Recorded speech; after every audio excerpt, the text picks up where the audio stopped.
Hello, myself Rashti Parikh, and our group project number is group 101, and I am going to explain about the flight section, and my rest colleague will understand like the bookings and the car rental. So now let me start with the code. Yeah, after running you get to the home page of our website. As you can see, this is the flights menu, hotels and the car rentals. The same for buttons for the same are in here as well.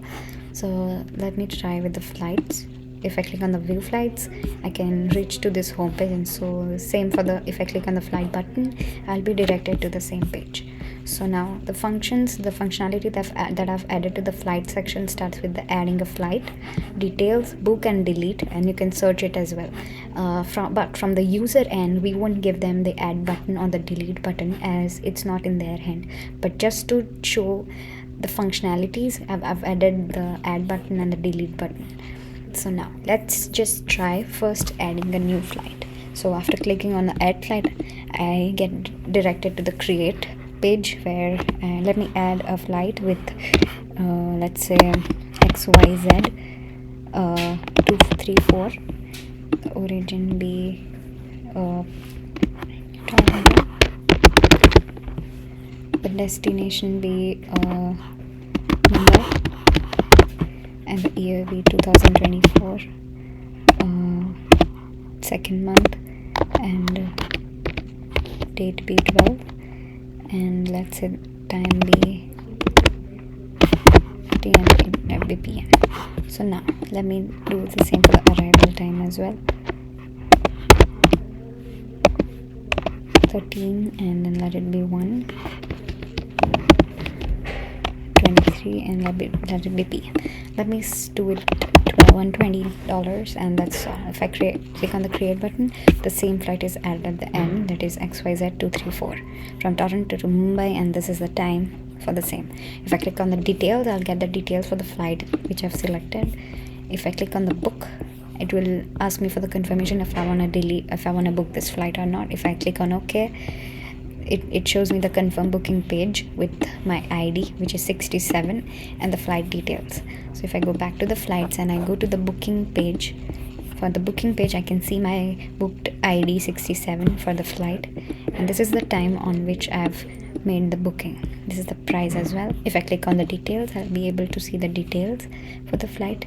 Going back to the menu, I am redirected back to the home page, back to the booking page, and these are the few bookings that I've made before. Let me try deleting the ID 37. So if I click on delete, it will ask me for the confirmation. If I click on OK, you can see that no ID 37 exists now in my deleted.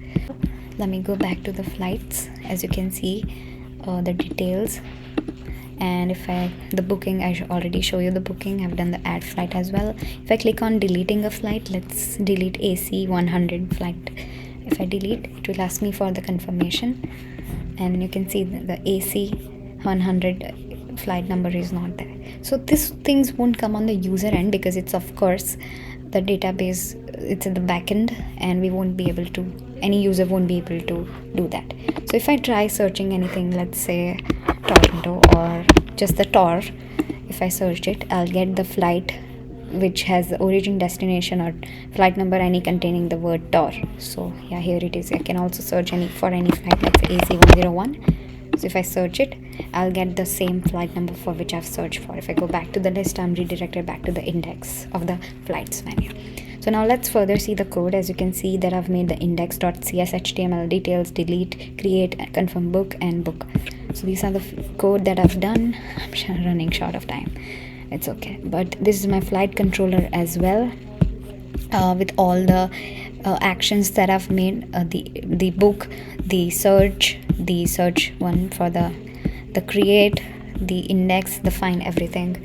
And that's it. Let me go to the checklist. So I've done add, delete, details, and booking for the flight. So now let me go to the server. As you can see, I've already selected it. This is the tables for the booking table, car rental, flights and hotels. So if I click on the flights, you can see the database contains all the details for my flights, all the ID number and everything. So that's it from, I'm using MySQL because Mac users can only avail the MySQL server. So that's all from my end. Now let me pass it to my colleague Om. Myself, Om Makwana. I am doing the hotel part in the assignment one. Our group name is 101. I'll show you by running the program. Okay, so I'll go for the hotel. As you can see, we have 4 buttons over here: add hotels, details, book, and delete. Let me just add the hotel real quick. Raj Hotel, Toronto, rating 4, price 250. Let me just 240. Create. This hotel is created.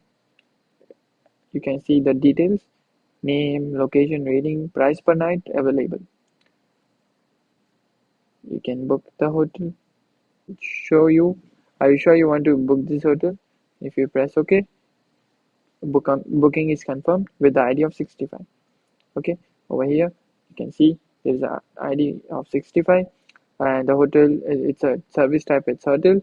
The time is right now 10:49, and it's the price is 240. If I press details, it will show me same as the we did in the hotel. If I want to delete the hotel, I can easily delete it. There we go. Okay, as you can see, there's no hotel over here. Now I'll just delete the booking as well, because we don't have the hotel right now. So hotel is working fine. Let me search hotel XYZ. One hotel is found. If I want to back to list, this is the home index. Let me show you the whole code. This is the hotel controller where we call all the functions, all the actions that we have made over here in the view, which is confirm book. This is the confirm book. Create CSHTML, delete as CSHTML, details as CSHTML, and index, which is our home. And this is the database, uh, which is connected to our website. So this is it. This is my part of the doing hotel. Thank you so much, Professor. So hi everyone, my name is Panvi Gumbo and today I'm going to show you the car rentals for the group 101. And here you can see in the controller section we have created a car rental controller, where we have added all the functions. And in the models we have added a car rental.cs, where we have added all the C# language. And here you can see in the views we have added a car rental folder, where we have created, you can see all the CSHTML files, the confirm, delete, and create. Now let's run this program and let's see how it works. So once you run this folder, this is how our website is going to look. And here you can, once you go on the home page, you can see over here, either you can book the car from here or you can book the car from here. So you just click the car rental. Here is some raw data from which you can see the details for that data, and also you can book that or delete that. Also we have given the option for adding the car and also the deleting the car. So if we will go on the user end, we will remove these options because user will not add the car or delete the car. But for now we have added all the options to show the user friendly experience. And here you can see, let's see, to add the car, and I have creating add the car, best 400. Here is the checklist whether we can show that the car is currently available or no. So let's click it is available and let's create this one. And here you can see our car is created for one over here. Now let's book this one. So I'm booking this car, and here you can see this shows the details after confirmation that yes, our car is booked. And let's go back to the car rentals, and you can even search over here about the Ford. You can see all the models which are with the name Ford. Now let's see in the booking if it is booked or no. Yes, you can see the 70th item which was showing over there, the car rental is booked. So you can either see the details from here. And now let's see the SQL code for that. So here I have run the SQL query, and you can see over here all the raw data which we have created. and which was already there. So that's it for now. Thank you.